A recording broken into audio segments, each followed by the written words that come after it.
दोस्तों, welcome to नेकमेक take. जैसा कि लास्ट वीडियो में आपने देखा, मैंने इंपॉर्टेंट क्वेश्चंस आपको बताए थे। यूनिट फर्स्ट के जितने भी इंपॉर्टेंट क्वेश्चन थे सभी क्वेश्चंस को मैंने आपको बताया था। तो आज की वीडियो में मैं उन इंपॉर्टेंट क्वेश्चंस के आंसर आपको प्रोवाइड करूंगा। तो ये सब हम कल देख चुके थे। अगर हम आगे बढ़ें तो ये कुछ इंपॉर्टेंट क्वेश्चन थे जो मैंने कल आपको बताया था। अब हम बात करते हैं सबसे पहले कि भाई रेफ्रिजरेशन है ना। हम लोग RAC पढ़ रहे हैं तो हमको पता होना चाहिए रेफ्रिजरेशन क्या है, एयर कंडीशनिंग क्या है, उसके बारे में हमको पता होना चाहिए।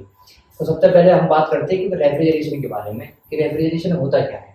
तो अगर मैं सिंपल आपको एक एग्जांपल से समझाना चाहूँ कि मान लो, है ना, मान सकते हैं हम लोग, कोई बात नहीं। हमने मान लिया हमारे जो रूम का टेम्परेचर है या फिर हमारे जो एटमॉस्फेरिक जो टेम्परेचर है वो है 50 डिग्री सेल्सियस। फॉर एग्जाम्पल हमने माना हमारे जो एटमॉस्फेरिक टेम्परेचर है या फिर रूम का टेम्परेचर है 50 डिग्री सेल्सियस है, ठीक है। और हमने क्या किया, एक गिलास में, ये हमारे पास गिलास है ना, और इसको हमने आग के नीचे रखा। ये आग जल्दी मान लो, और इस गिलास में क्या है, वाटर है। अब वाटर क्या हो रहा है, हीट हो रहा है दोस्तों। तो 50 डिग्री टेम्परेचर है ऑलरेडी, तो वाटर जब हम हीट कर रहे हैं तो मान लो वाटर हमारा हीट होने के बाद 120 डिग्री सेल्सियस पर पहुंच गया, है ना। वाटर क्या है, हीट हो गया, 120 डिग्री सेल्सियस पे हमारा वाटर है ऑलरेडी अभी, है ना। तो हमने क्या किया, ये जो हमारा वाटर जो है 120 डिग्री सेल्सियस पे है, ये जैसे ही अपने आप, देखो अपने आप नीचे डाउन होगा, क्या होगा दोस्तों, अपने आप टेम्परेचर डाउन होगा। इसको हम लोग बोलते हैं स्पॉन्टेनियस प्रोसेस। क्या, स्पॉन्टेनियस प्रोसेस। तो टेम्परेचर क्या हो रहा है, डाउन हो रहा है 120 से। मान लो हमारे पास 120 डिग्री सेल्सियस पे वाटर है, ये कम हो गया, कितने पर आ गया, 50 डिग्री सेल्सियस पर आ गया। यानी जो रूम का टेम्परेचर है या फिर जो एटमॉस्फेरिक टेम्परेचर है यहीं तक आ सकता है, इससे नीचे नहीं जा सकता, है ना, यही तो हो सकता है। तो 120 से जैसे ही 50 डिग्री सेल्सियस पर आया, रूम टेम्परेचर पर आया, इसको हमने स्पॉन्टेनियस प्रोसेस बोल दिया। और इसको हम लोग कूलिंग बोल सकते हैं। हमने कोई काम तो किया नहीं, अपने आप हुआ। आपने देखा होगा पानी की बोतल में वाटर करके रख दिया आपने, एक दो दिन के लिए घर पे छोड़ देते हो या रूम पर छोड़ देते हो, तो उसका टेम्परेचर अपने आप ही डाउन हो जाता है। तो उसी को तो हम स्पॉन्टेनियस प्रोसेस बोलते हैं। और क्या बोल देते हैं, उसको हम कूलिंग बोल देते हैं। लेकिन जब हम रूम टेम्परेचर हमारा मान लो 50 डिग्री सेल्सियस का, इससे नीचे ले जाएंगे, है ना, क्या करेंगे, इससे नीचे ले जाएंगे, किसकी मदद से, रेफ्रिजरेंट की मदद से। तो इसी को हम लोग क्या बोलते हैं, रेफ्रिजरेशन बोलते हैं। तो सिंपल मैंने क्या बताया कि रूम टेम्परेचर से नीचे अगर हमें टेम्परेचर गिराना है, किसकी मदद से, रेफ्रिजरेंट की मदद से, उसको हम लोग क्या बोलते हैं, रेफ्रिजरेंट बोलते हैं या फिर रेफ्रिजरेशन बोलते हैं। तो यहाँ पर मैंने जो डेफिनेशन में ये लिखा है, it is a process of maintaining low temperature. क्या है, it is a process of maintaining low temperature. Low temperature हम लोग मेंटेन कर रहे हैं एज कंपेयर टू सराउंडिंग, है ना, किसके, सराउंडिंग के कंपेयर में, यानी कि एटमॉस्फेयर के कंपेयर में हम लोग लो टेम्परेचर मेंटेन कर रहे हैं, उसी को हम लोग रेफ्रिजरेशन बोलते हैं। एग्जाम्पल मैंने यहाँ पर दे रखा है, cooling of glass water with by ice cube. यानी कि हम लोग गिलास में पानी वही गर्म किया हमने, उसको कूल कर रहे हैं। कैसे कूल कर रहे हैं, आइस क्यूब डाल के उसमें, ठीक है। नेक्स्ट हम बात करते हैं रेफ्रिजरेंट के बारे में। वही रेफ्रिजरेंट क्या होते हैं, these are substance which produce low temperature. Refrigerant क्या होते हैं, ये ऐसे सब्सटेंस होते हैं जो कि लो टेम्परेचर को प्रोड्यूस करते हैं, जैसे CO2, H2O, NH3, etc। Next अगर हम बात करें कूलिंग की, कूलिंग मैंने आपको बता ही दिया कि कूलिंग क्या होती है, नॉर्मल जो हमारा टेम्परेचर नीचे डाउन आ रहा है, ऑटोमेटिक टेम्परेचर डाउन आ रहा है, उसको हमने क्या बोल दिया, उसको हमने कूलिंग बोल दिया, ठीक है। तो ये कूलिंग हो गई। चलो हम आगे बढ़ते हैं।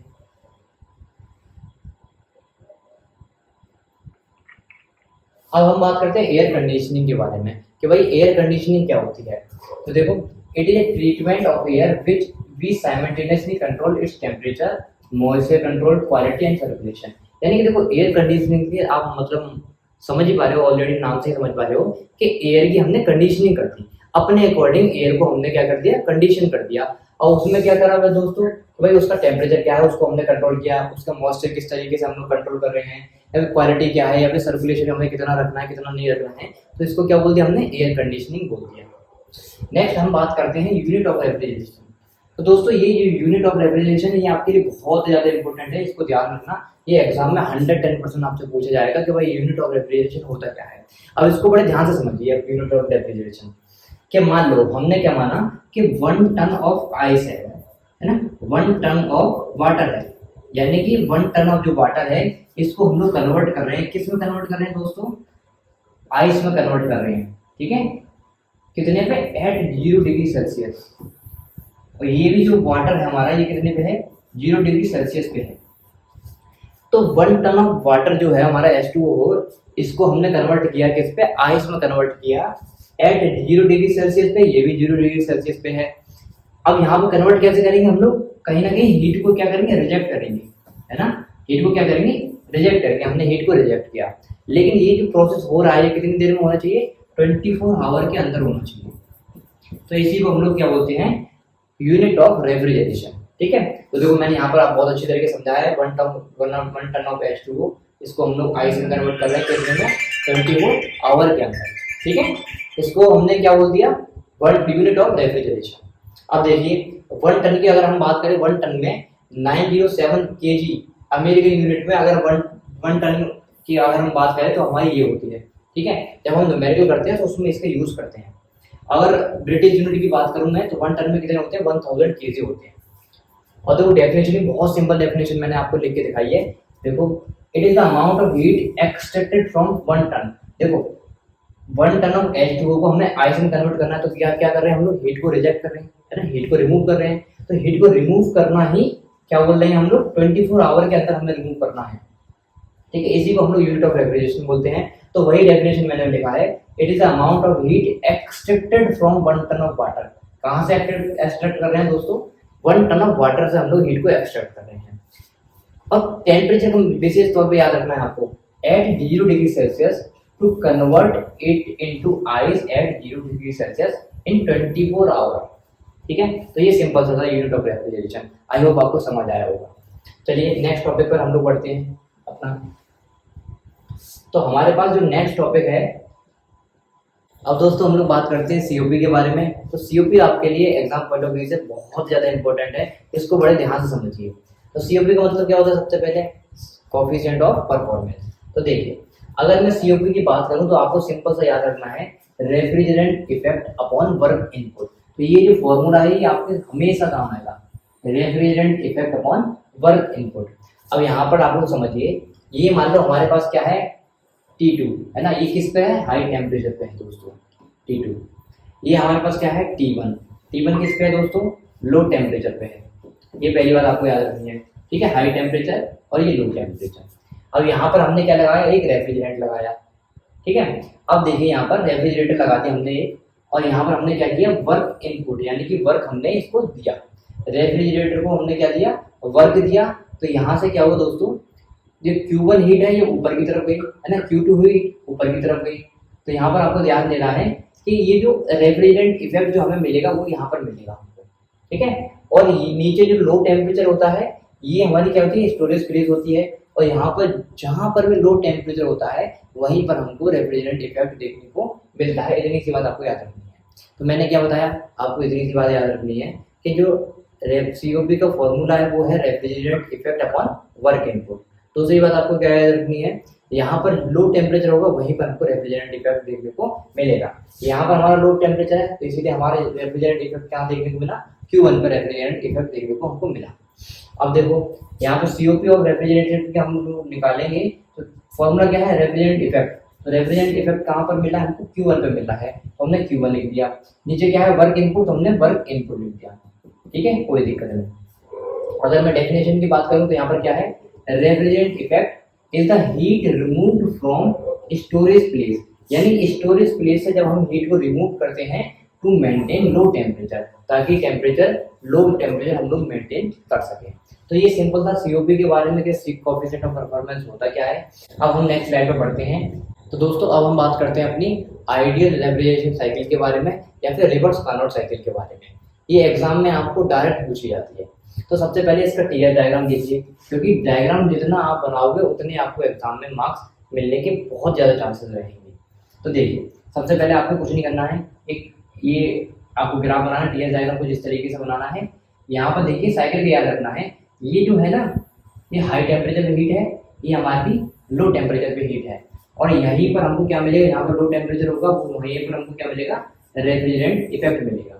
तो 1 से 2 हो गया, 2 से 3 हो गई और 3 से 4 हो गया। ठीक है, इतनी सी बात आपको याद रखनी है।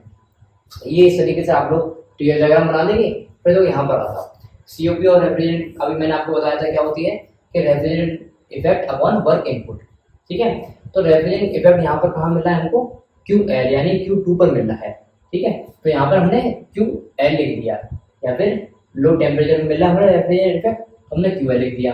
वर्क इनपुट का वर्क इनपुट हमारा चल रहा है, कोई दिक्कत वाली बात नहीं है। अब तुमने thermodynamic first law of thermodynamic पढ़ा होगा कि समीशन ऑफ वर्क बराबर क्या होता है, समीशन ऑफ हीट। ठीक है, ये आपने पढ़ा होगा। तो यहाँ पर वर्क हमारे पास क्या है, नेगेटिव वर्क है W माइनस W का। और अगर हम Q की बात करें, हमारे पास क्या है, लो टेम्परेचर पे हमने क्या माइनस कर दिया, हाई टेम्परेचर पे हीट को माइनस कर दिया। कोई दिक्कत, Q at low temperature, Q at high temperature, यानी कि heat at low temperature minus heat at high temperature. अब हमने क्या किया, वर्क इनपुट हमारा नेगेटिव था, हमने पॉजिटिव कर दिया, तो पॉजिटिव करेंगे तो इनका साइन चेंज हो जाएगा। तो हाई टेम्परेचर पे हीट को से माइनस हम लोग कर देंगे high temperature low temperature heat को, है ना, QH माइनस QL हो जाएगा। सिंपल से प्रोसेस ये है, आपको ध्यान रखना है। अब हम लोग क्या करना है, COP निकालना है। COP का फॉर्मूला हमारे पास क्या है, QL यानी कि लो टेम्परेचर पे हीट अपॉन वर्क इनपुट। तो लो टेम्परेचर पे हीट कितनी है हमारे पास, QL, और वर्क इनपुट हमारा कितना निकला था, QH माइनस QL, तो हमने ये लिख दिया QH माइनस QL। ठीक है, अब आपने पढ़ा था Q बराबर क्या होता है, TDS। TDS इक्वेशन आपने पढ़ी होगी थर्मोडायनामिक्स में, वही हमने यहाँ पर लगाई। TL डॉट TDS को हमने क्या लिखा, TL डेल एस लिख दिया। ठीक है, यहाँ पर हाई टेम्परेचर पे हीट है हमारे पास, टेम्परेचर कन्वर्ट करने के लिए हमने डेल एस का मल्टीप्लाई किया, ऐसे ही यहाँ पर हमने डेल एस का मल्टीप्लाई किया, सबको हमने क्या करते काट दिया। तो हमारे पास क्या होता है, T यानी temperature and low temperature, high temperature minus low temperature. ठीक है, तो ये हमारे क्या निकल कर आगे, COP निकल कर आगे। इस तरीके से हम लोग क्या निकालते हैं, COP निकालते हैं। बहुत सिंपल तरीके से मैंने आपको निकालने को दिखाई है, आपको कन्फ्यूज होना ही नहीं है कि Q1 लिखना है Q2 लिखना है, ऐसा याद ही नहीं रखना। सबसे बढ़िया तरीका यही है कि भाई low temperature low, high temperature low और खेल खत्म। ठीक है, चलो नेक्स्ट हम देखते हैं, तीनों में डिफरेंस भी मैं आपको बताता हूँ।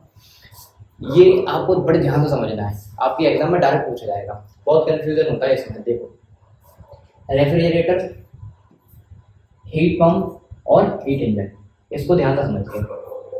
ये मैंने तीनों का डायग्राम बनाया है ना, एक साथ मैंने इसीलिए बनाया। देखो, ये हाई टेम्परेचर पे है, ये लो टेम्परेचर पे है, इतनी बात आपको पता है। बीच में हमने इसमें क्या लगाया, रेफ्रिजरेटर लगाया है।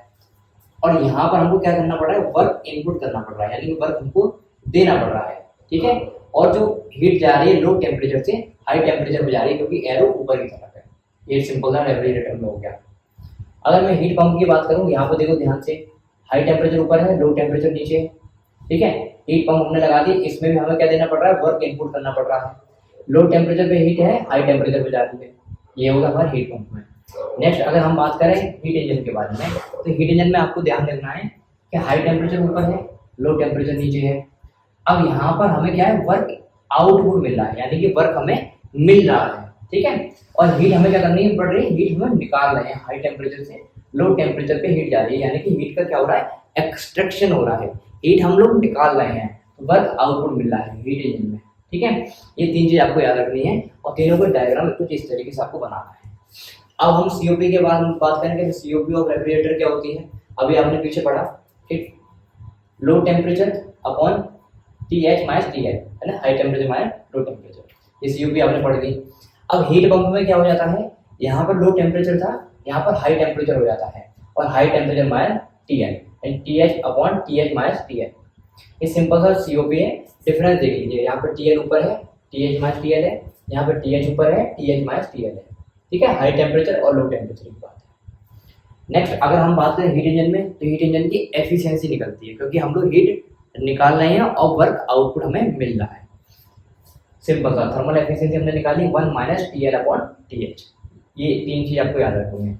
अगर मैं थोड़ी थोड़ी डेफिनेशन की बात कर लूँ, तो यहाँ पर रेफ्रिजरेटर है, देखो refrigerator is reverse heat engine. ये क्या है, रिवर्स हीट इंजन होता है विच कूल और maintain the temperature of a body. ठीक है, क्या करता है, कूल करता है और बॉडी के टेम्परेचर को मेंटेन करके रखता है lower than the atmospheric temperature, atmospheric temperature से कम। ठीक है, हीट पंप में हम लोग क्या कर रहे हैं, heat pump extract heat from cold body. ये कोल्ड बॉडी से क्या करें, हीट को एक्सट्रैक्ट करेगा and deliver into hot body. Cold body से हीट को एक्सट्रैक्ट किया, यहाँ से कोल्ड बॉडी यहीं पे तो होती है, यहाँ से एक्सट्रैक्ट किया और जो हमारी हॉट बॉडी है यहाँ पर क्या कर दिया, डिलीवर कर दिया। हीट इंजन की अगर हम बात करें, in heat engine heat supply to the engine, heat engine में क्या हो रहा है, हीट हम लोग सप्लाई कर रहे हैं, किसको, इंजन को सप्लाई कर रहे हैं और कन्वर्टेड इनटू यूजफुल वर्क, किस में कन्वर्ट कर रहे हैं, यूजफुल वर्क में हम लोग कन्वर्ट कर रहे हैं। तो आई होप आपको ये सब कुछ समझ आया हो। अगर आपको ये समझ आया है और वीडियो हेल्पफुल लगी है, पसंद आई है, तो अपने दोस्तों के साथ शेयर जरूर करें। मिलते हैं नेक्स्ट वीडियो में, तब तक के लिए बाय, थैंक यू।